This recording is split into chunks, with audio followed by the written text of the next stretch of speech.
everyone, welcome to I Dream of Homestead. I'm Josephina, and today we are in my kitchen making a super easy and delicious Achiote spatchcock chicken with a really easy side of zucchini with corn and roasted poblano peppers and like yummy tomato sauce. Like it's covered in cheese. It's just like a little perfect accompaniment for this chicken that I'm gonna be making. So let's get started by marinating the chicken. So to marinate the chicken, I'm gonna need some apple cider vinegar, some achiote powder, which is ground up annatto seeds, some garlic powder, some turmeric powder, salt, and pepper.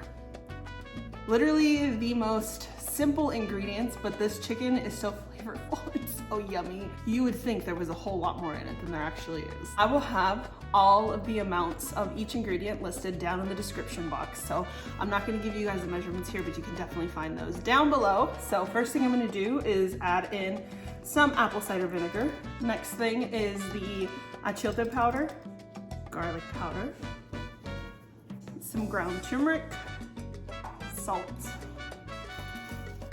So now I'm just gonna stir this up. Oh my God, I mixed it up and forgot the pepper. All right, I set that marinade aside, and now I'm gonna move on to showing you guys how I spatchcock this chicken. It is so easy. Do not let it intimidate you. The chicken's already dead. If you mess up a little bit, you're not hurting anything. So let's grab the chicken. I have about a 5.5 pound chicken here. This is currently breast side up, so I'm going to turn it down to where the breasts are facing down and I've got the spine showing. So what I'm gonna do is if you lift up here where the neck is, you'll feel where there's the gap that goes around the spine. In this gap here is where you wanna take a nice sharp knife. So if you don't have a sharp knife, sharpen it. I like to use this boning knife. It's a lot easier for me to use than if I tried to use like a really big chef's knife. I have a lot less control over cutting these bones with that type of knife. So if you have a knife similar to this one, just get it nice and sharp and use that. So stick it here where that gap is and just bring it all the way down.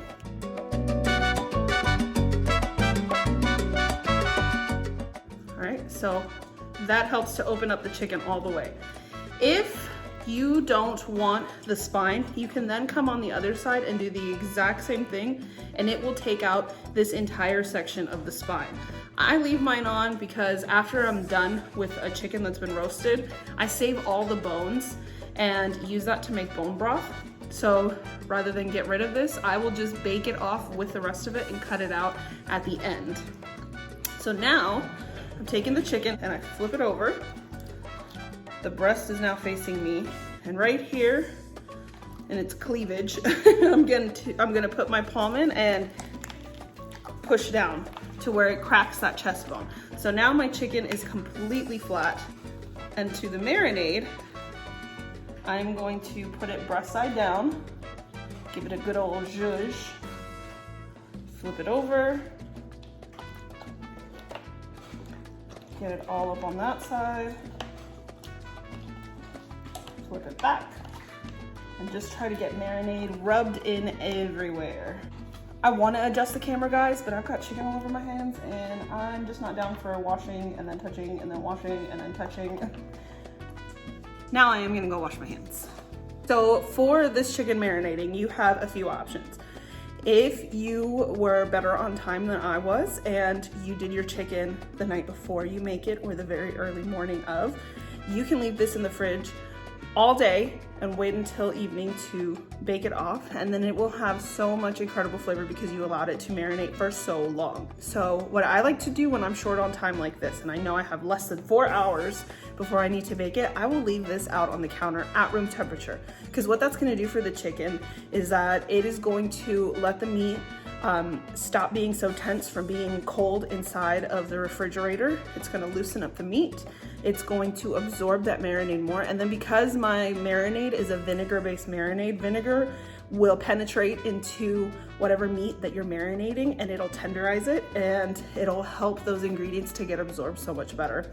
So in those 3 hours, it's sitting out at room temperature. It's going to give it the amount of flavor that it would have given it had I had like 6 hours in the fridge instead. So if you can do this overnight or really early in the morning and you're gonna make it for dinner, then great. The more time you marinate, the better this tastes. But if you're short on time, leave it out to marinate on the counter for at least an hour so that it can get a good amount of flavor in. It won't be the same as doing it like all day, but you're still gonna get a ton of delicious flavor. So I'm gonna set this aside on the counter, and then I will work on our side that's gonna go with it, and I'll show you how I cook this spatchcock chicken. So I'll be back in a little bit. So that chicken is still continuing to marinate, and I am gonna be cooking it soon. But before I go pick up my kids, I wanted to go ahead and get the side knocked out. So for this side, it is a delicious, just a basic side dish that's really common in Mexico. And it consists of tomatoes and zucchini and roasted poblano peppers and corn and onions and yummy tomato sauce. And usually it gets a sprinkling of cheese on top to melt. I'm only gonna do that on part of it because I don't do dairy, but I do have some sheep's milk feta, and I'll sprinkle that on mine once I serve it. So delicious. But to get it started, right here on my stove, I've got it turned up to high, and I'm just gonna stick these peppers directly on here. If you haven't seen it before, in my video for making chiles rellenos, I do show how to do these under the broiler. That way you're not spending all the time right here doing it. Since it's only 2, I did not want to turn on the broiler and use up all that. So this is a really quick and easy way because it's getting blistered with the heat directly. And once I've got all of the skin looking like this all over, then I'll transfer it to a bowl to let the steam itself separate that charred bit from the flesh of the pepper. And it'll make it really easy to peel.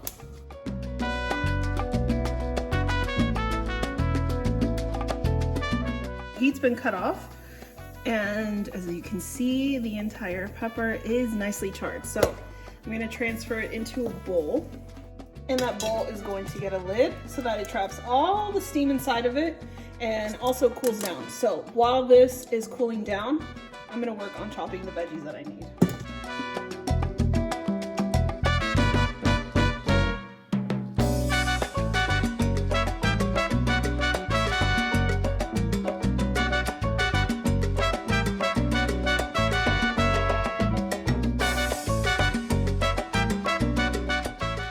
So to this pot that I already have some oil heated up in, I'm gonna add in these chopped up onion and tomato. Okay, while that's cooking, I'm gonna work on the garlic. While I'm working on mincing up this garlic, let me tell you guys, I got myself that garlic press that I've been talking about. And the first one I got ended up being a cheapy little thing that ended up being far more trouble and way more work than just me mincing it by hand. So I gave up using it. And then my friend gave me one for Christmas. And that one was much better. But literally after the second use, I don't know what the heck happened to it, but something on it shifted and it just no longer would close. Like there was just no way to close it. Me and my husband tried so many different ways to adjust it and fix it, and it just wasn't happening. So I threw it away, and I figure it's just better for me to use my hands for the rest of my life than to go through a million garlic presses. So here's my minced garlic. Gonna add it right to the pot.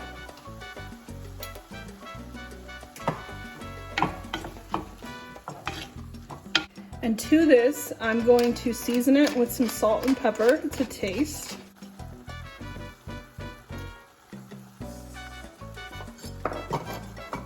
And I'm also gonna add in about 2 teaspoons of dry oregano.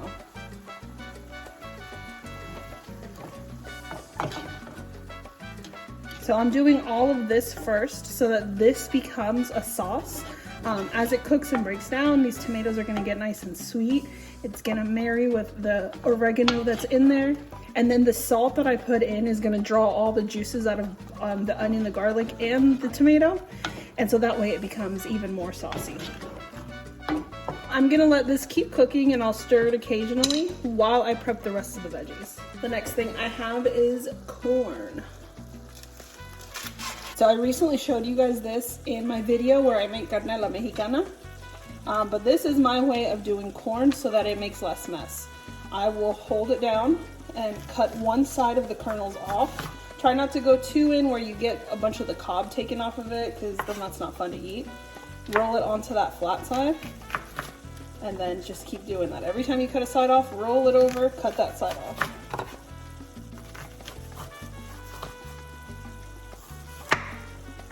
And then once you have all the sides trimmed off, these corners here that you made, cut those off.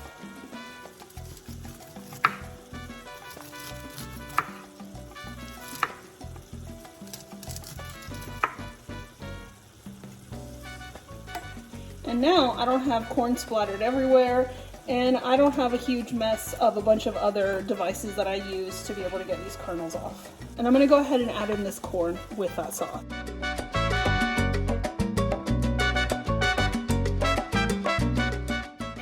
Now I'm gonna take off all the skin, the seeds, and the stem from these peppers. And if you haven't seen me do it before, look at how easy. Just comes right off.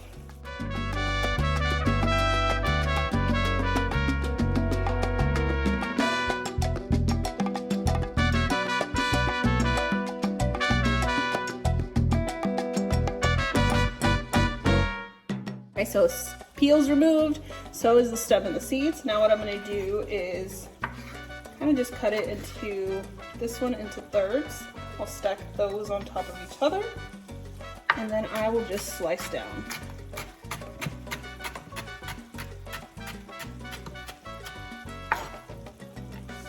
And with this one, I'll just cut that in half.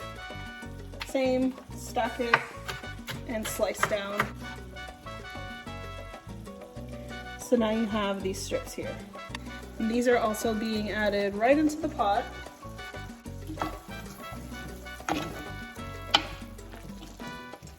And now with everything mixed in well, I'm gonna put the lid on and let all of those flavors marry while I chop up the last ingredient.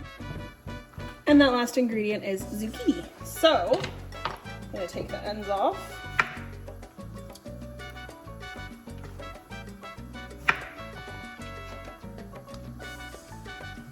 And then I will cut it in half lengthwise.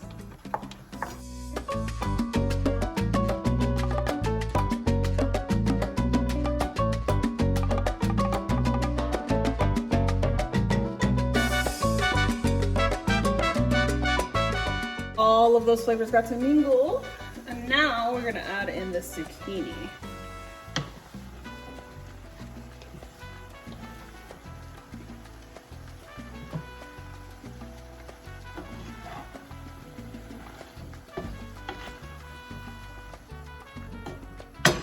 All right, so now I am going to cover it. I'm gonna let that cook for just 1 minute, and then I'm gonna cut the heat. All right, it's been a minute. So I am going to cut the heat off and just let that sit. I like for my zucchini to still have a crunch to it. I don't like it when it's mushy. The texture just throws me off. So I just cut the heat off and let the residual heat the rest of the zucchini all the way through. And so that way it's still warm, it's still cooked, but it still has a yummy bite to it, and you get that all mixed in. So like I said earlier, this would normally get cheese sprinkled on top, then you put the lid on it and let it melt over it. But because I don't do dairy, I'm just gonna leave that part for my family to do and sprinkle on their own plates. For me, I will be doing the sheep's milk feta crumbled on top. It's so good. But this side dish, all on its own, just as like a taco, is so delicious. You can fill your peppers with those. You can use this as filling for anything, and it is absolutely phenomenal. Have it with some scrambled eggs in the morning. It's just, that's what I love about Mexican food. You don't have to just have it for lunch and dinner. You can literally make it breakfast, you can make it dinner, you can make it any meal, and it will be absolutely fantastic. So I'm going to give that a try once I have the chicken cooked off. First, I'm gonna go pick up my kids, and then I will get back to finishing off the chicken. Before I go though, I do need to wrap up this half onion. So, if you guys haven't seen my last video, I show you guys how to make these wax wraps, which are fantastic. Find the right size. I made these amazing wax wraps bunch of different sizes. If you guys haven't seen it, I'll link that video in the description box. I actually just happened to make that video right before I made this food video. That's why I happen to be wearing the same clothes and the same hair. But this goes right in the wax wrap, and I will wrap the whole thing. And then using the heat of my hand, I'm just gonna hold it so that it softens up that wax and allows it to stick to itself and to the onion. And there we go. I have a well-wrapped onion that's going to stay nice and fresh until my next use. And then I don't have a bunch of plastic wrap or Ziploc baggies that end up going in the trash and just making more trash, and it's just better for the environment too. So if you haven't seen that video, check down in my description box so that you can make some for yourself.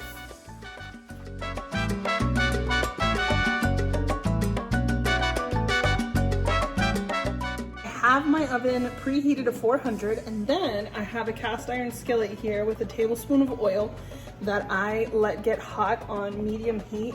You could do medium, high heat. So what I'm gonna do is I'm going to take it by its legs here.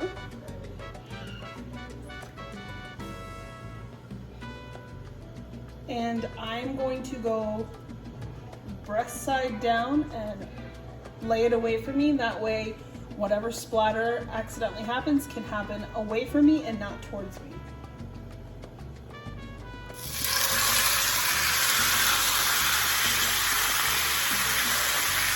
Okay, and for this leftover marinade, don't throw it out. This is going to make a delicious sauce for the chicken once this comes out of the oven. You are gonna want this pan to be as hot as you can possibly get it without burning that oil. If you put this chicken down while your pan is still cold, or it's just kind of warmed up, or we're not there yet, you're not gonna get the sear that this is about to get. And you're also going to end up with skin that's not as crispy. It'll still be delicious, but you want that crispy skin. So to achieve that, you need to make sure that this cast iron is hot. If you don't have cast iron, but you do have a skillet that's oven safe, you can use that. Just again, make sure that the pan and the oil are both hot before you put that chicken down. It's time for the flip.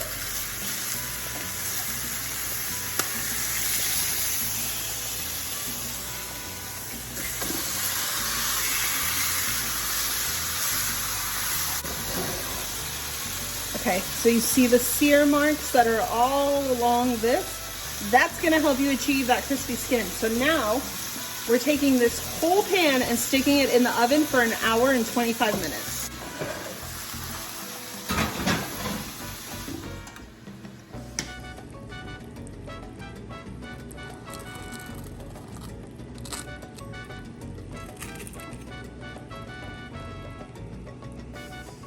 All the rest of this marinade is gonna go right into this pan. Except for this little blob of skin. And with it, 2 tablespoons of butter. So now I'm gonna let that melt down and this come up to a simmer. So the butter's melted in and you can see that it's simmering. I'm gonna let that simmer for about 3 minutes just to make sure that it's cooked completely through. And that'll help this thicken up a little bit. And this will be such a delicious sauce to go right on top of the chicken. All right, and now for the chicken.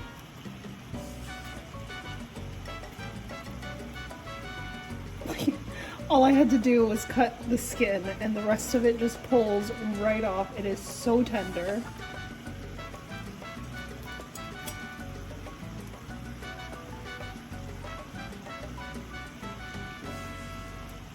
Like, look at this. I can't even get the wing off because the bone just comes right off.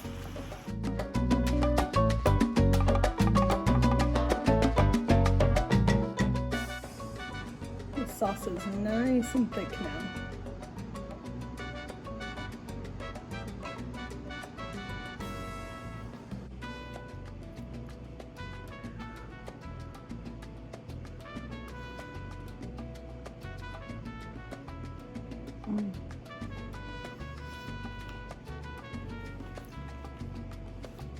Oh my god, it's so good. The smell of it, not the flavor of it, reminds me of like buffalo wings, but the flavor itself, it's like vinegary and kind of sweet, not spicy at all. It is so good.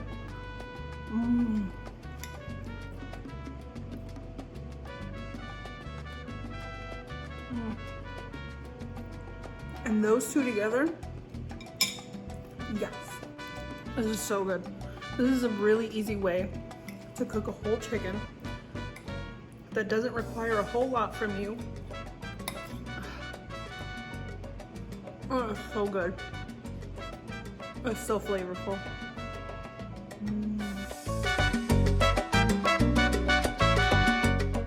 If we end up with any leftover chicken, what I like to do, or sometimes I'll just do this with the entire chicken, is I like to shred it up and add it right into the leftover sauce. And once everything is coated in that sauce, then I'll cook some tortillas and we'll put it in a tortilla and have it like a taco with some cilantro and some onion and a salsa verde right on top. And it is so perfect. That's it for today's video. I hope you guys enjoyed. If you did, please give it a thumbs up. Share this video or any of my videos with your friends and family to show some support. And if you haven't already, I hope that you're willing to hit that subscribe button and stick around with me for a while on my journey to becoming a homesteader. I'll see you in the next one.